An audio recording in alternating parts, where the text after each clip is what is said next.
Hello, everyone, and welcome to a OnePeterFive special report. I'm Steve Skojec.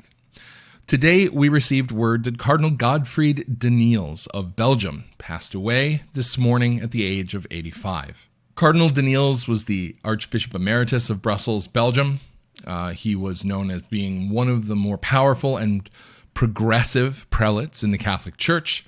He was an admitted member of the Sankt Gallen Mafia. In fact, he was the one who brought it to everyone's attention several years ago when he admitted to being part of the Mafia, who conspired to elect Bergoglio to the papacy and allegedly also worked to convince Benedict to resign the papacy.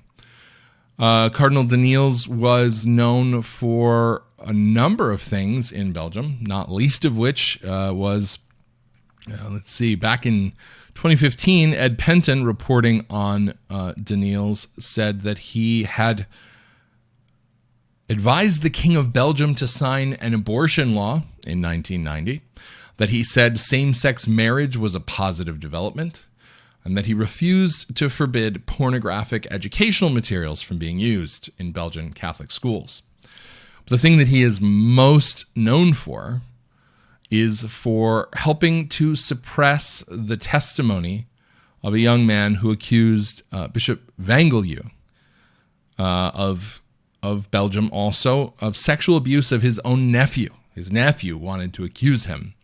And the conversation was tape recorded and subsequently released to the press. In that tape recording, Danneels can be heard basically not exactly intimidating, but trying to convince this young man not to testify against his own uncle in clerical abuse. And that's not all. In The Dictator Pope, Henry Sire alleges that Danneels was also implicated in some way in nearly 50 out of 475 dossiers on allegations of clerical sexual abuse that ultimately went missing after having been seized as evidence by Belgian police. And these were subsequently deemed inadmissible in court for unknown, unspecified reasons, and they subsequently disappeared, never to be seen again. Danneels, of course, was rewarded for his efforts in helping to elect Francis. If you actually go back and watch the video of Francis stepping out onto the loggia after his election, if you look at the photographs of that event, you will see Danneels standing in the background like a Sith Lord in the shadows, with a look of very strong contentment on his face. And by his own admission, his career was rehabilitated by Francis, so he thought he was done. And he should have been, but he was not done. In fact, not only was he on the loggia with Francis at the time of his election, but he was personally invited by the Pope to attend both synods on the family in 2014 and 2015. So it's interesting because this is a man who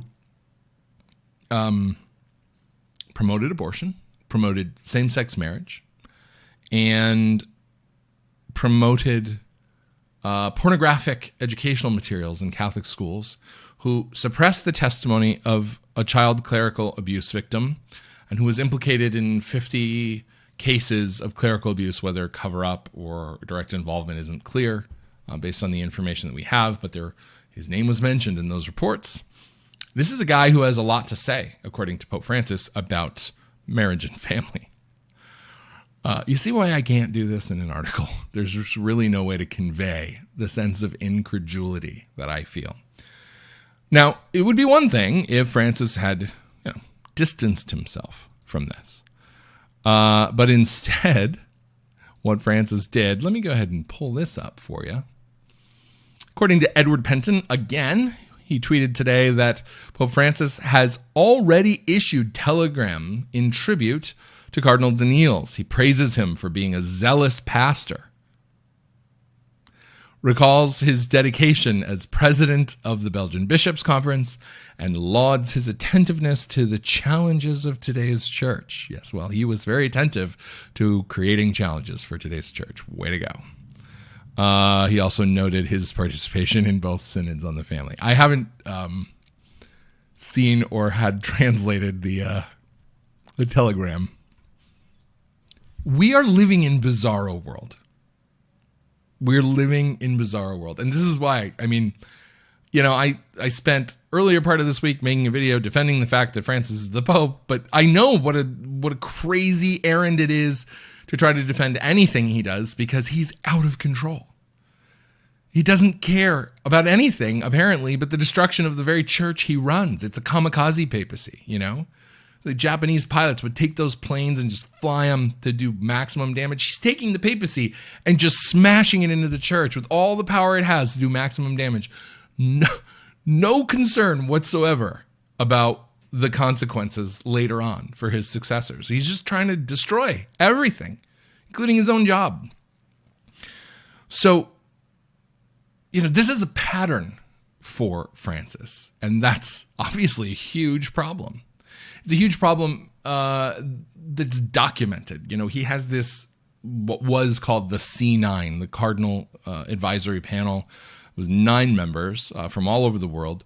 4 of those members have been accused of either abusing children or of covering up the abuse of children or vulnerable adults. So Cardinal Pell, we've talked about his story at some length. He's the least likely to be guilty of the actual abuse, although there have been accusations made that he covered it up. I don't know. I'm not going down that road. I don't have enough to go on.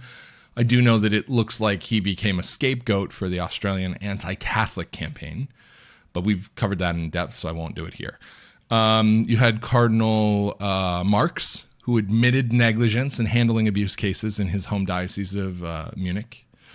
You had Cardinal Errázuriz, who, it sounds like a Spanish tongue twister when I try to say it, but he was the one who was accused of covering up the abuse of Father Fernando Karadima in Chile, and also Bishop Juan Barros and his complicity in that event.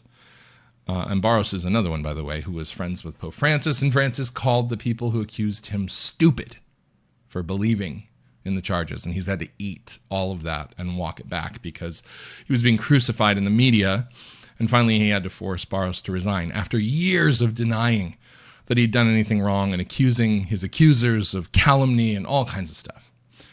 So the 4th is Cardinal Maradiaga Rodriguez. Maradiaga Rodriguez. I always feel ridiculous when I start trying to pronounce these names. But Cardinal Maradiaga is known for, first of all, being a world-class jerk. Secondly, for financial malfeasance. He's been accused of misappropriating hundreds of thousands of dollars, maybe even millions of dollars in weird investments. There's money disappeared. I don't know how extensively it's being looked into, but there's some real red flags there. But also his auxiliary bishop, whose name escapes me at the moment, has just been booted out of his position for sexual abuse. His own seminary in Honduras is the one that the letter came out of, accusing the seminary of allowing all kinds of homosexual behavior to go on, and he's attacked his own seminarians. I mean, he's a real villain, right? So 4 out of the C9 have been involved in this. Then you've got Monsignor Batista-Ricca, who's the Vatican liaison to the Vatican Bank Reform, the Pope's personal liaison to the Vatican Bank Reform. His eyes and ears. Apparently his hands, too, because this guy couldn't keep his hands off the boys when he was on apostolic assignment to Latin America. I mean, he was known for alleged, he was alleged to have lived with a Swiss army captain to the scandal of everyone around him. He was alleged to have been caught in an elevator with a rent boy. He was alleged to have been beaten up on a homosexual cruising ground. I mean, this is a guy who was known for liking the boys. And he's brought in, and Francis is like, you know what, do whatever. And people pretended, oh, Francis didn't know. Nobody told him about what was going on. But then he was told, and he left him in his position. And it was actually about Ricca that Francis famously said, who am I to judge? He was asked a question by a reporter about, well, what do you think of this guy who's working for you? And what do we get? Who am I to judge? So we've got those. We've got Danneels. We've got all these corrupt people, and if they're close to him, I mean, Coco Palmerio and his little minion, Luigi Capazzi, and who else? I mean, you could just come up with a list off the top of your head of all these guys. And this is why the church cannot and will not ever be taken seriously about its ability to deal with the sexual abuse crisis while Francis is in charge. I don't care how many times he talks about zero tolerance. I don't care how much he wrings his hands or whether he meets with victims. He's complicit in this stuff. He didn't issue a statement saying we should pray for the soul of Cardinal Danneels, who appears to have been involved in all kinds of bad stuff. He sent a tribute to him. This is a man who will never solve this problem. This is a man who won't even answer the allegations made by Archbishop Vigano that he knew about McCarrick's abuse and continued not only to cover it up, but to send McCarrick as a special liaison around the world to places like China and to allow him to advise on the selection of bishops in the United States. This is insane. We are living in bizarro world. And it's not going to stop until Francis is gone. But the passing of Danneels is the first time, honestly, that we've seen somebody from that side of the aisle of the battle, of the war, die. You know, we've lost so many people. We've watched, Professor Spemann died, and John Vanari died, and I can't think of the list off the top of my head, but just one after another, we were watching these champions for truth die. And now, it's the first casualty we've seen on the other side. And there is a demographic component to this war. The key players are only going to be around for so long, and then we're all going to have to clean up the mess.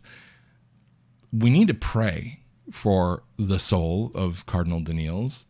We should have masses offered for him. I mean, if you're a priest and you're listening to this, please offer a mass for the repose of his soul. I'm terrified of my own judgment. I don't want to be there. I'm not ready to die. And I just went to confession yesterday. But I want to be in a better place. I don't want to just be like, well, I just got out of the confessional. I'm still going to spend 1,000,000 years in purgatory. I need to become a better man. And I can't even imagine what it is like to come to a point in your conscience where you're promoting the kinds of things that Cardinal Danneels was, and you think it's fine. You're not repentant. It's like you're not even afraid of hell. Francis says hell doesn't exist. Maybe they all thought that. I don't know. Maybe the culpability is reduced. But we do have a duty and an obligation to pray for these guys and to pray for the conversion of those who are still living, who are perpetrating all this stuff, because it's awful. This is awful, awful stuff. And it's made a mockery out of the church. And it's no wonder nobody in the world takes us seriously. It's no wonder the world has become so vindictive and is so gleeful about seeing us suffer because of the sex abuse crisis. They want us to go down in flames. And I have a feeling that they are going to be successful. They're going to take out a lot of us. They're going to, we're going to see churches close down. We're going to lose more and more clergy and more faithful. The nominal Catholics aren't going to keep coming back to be a part of this thing that looks like a pedophile ring. They're not going to do it. And it doesn't, there are facts, there are mitigating factors, and we can point to things and we can say, well, child abuse is worse in the public schools, and most of the incidences of clerical abuse are 30 years old, and, we've gotten better since then, and blah, blah, blah. There's all these things I see people say. It doesn't matter. First of all, we are Catholics. We are held to a higher standard. Priests are literally sharing in the ministry of Christ. Their priesthood is not their own, it is his. Imagine Christ committing these kinds of sins. They're dragging him into it. We have to be held to a higher standard.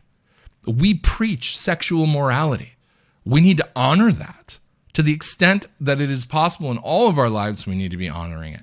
But priests in particular have to set the example, and what we're seeing them do is set the example to the contrary. This isn't going to end anytime soon. And I mean, we could have a saint for our next pope, and his credibility is going to be in rough shape, because this kamikaze papacy, man, I'm telling you, it's going to leave damage for generations to come. So that's our special report for today. Thank you for listening. God bless you. We'll see you next time.